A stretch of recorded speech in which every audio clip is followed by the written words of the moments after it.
Hello everyone, this is Kevin T. Rodriguez, film critic of iCritic.net. Thank you so much for spending a few minutes of your time with me. This is a review for Hayao Miyazaki's The Boy and the Heron. Hayao Miyazaki has made so many universal masterpieces that it feels like he will always be there to do so.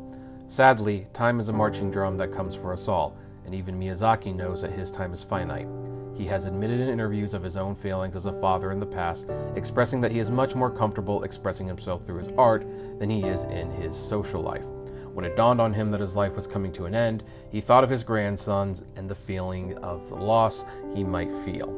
The Boy and the Heron, which was adapted loosely from Hayao Miyazaki's favorite book, How Do You Live, which you can buy in bookstores to this day, like it's on Barnes & Noble and Amazon, was made for his grandson. He wanted to tell his grandson that while his grandfather is going away soon, he is leaving him this movie.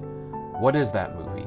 Most readers will not know because the work was so personal that it was decided there would be no previews nor commercials to advertise the film. Only a vague theatrical poster with a date was released, and for audiences to discover what it's about, they would have to buy a ticket. While American distributors, G-Kids, have a little bit more freedom in regards to how they will sell this movie, and they have provided some clips which I am putting in the background. As a film critic, I believe it is my duty to honor these wishes and not discuss the story in any serious length in this review. Not only did walking into this movie blind create a more emotionally intriguing experience, but as I watched the film, it truly dawned on me this is one of those classic cases where famous film critic Roger Ebert would claim it's not what the movie's about, it's how the movie is about.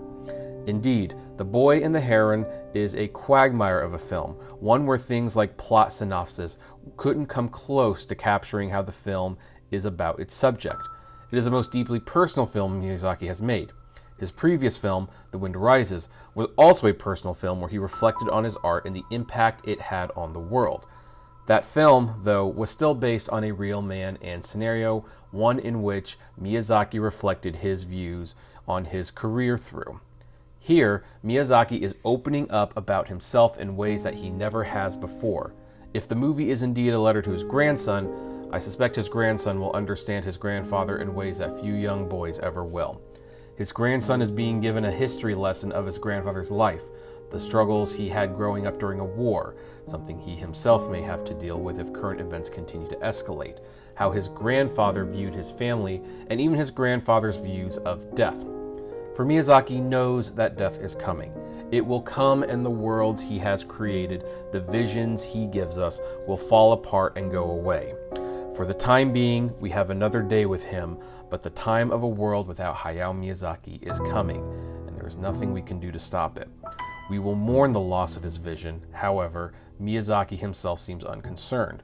While there is a sense he wants his bloodline to continue the family legacy, he is perfectly content to let them live their own lives and forge their future however they see fit. Does this make The Boy and the Heron too unapproachable for the average person? Perhaps. It is the one film I've seen of his where understanding the man will greatly help you understand the movie. That said, even if you don't understand exactly what he is saying or what the images may be conveying, there is no denying that you feel what his heart is expressing, even if you can't pinpoint exactly what that is. If this is his last film, does Hayao Miyazaki go out on top? To approach the movie that way seems disingenuous. He is going out saying what he wants to say, pouring out his soul in a way that he never has before. Whether he makes another film or not, I am honored that he respects me enough as a viewer to be so candid about his life. I give The Boy and the Heron 4.5 stars. Thank you so much for spending a few minutes of your time with me. If you want to read this review and many other movie reviews that I've written in print, check out the link below at www.icritic.net. And please comment on what your thoughts on the film are, whether you disagree, agree, and like, favorite, share, and subscribe. And as always, flame responsibly. Have a good one.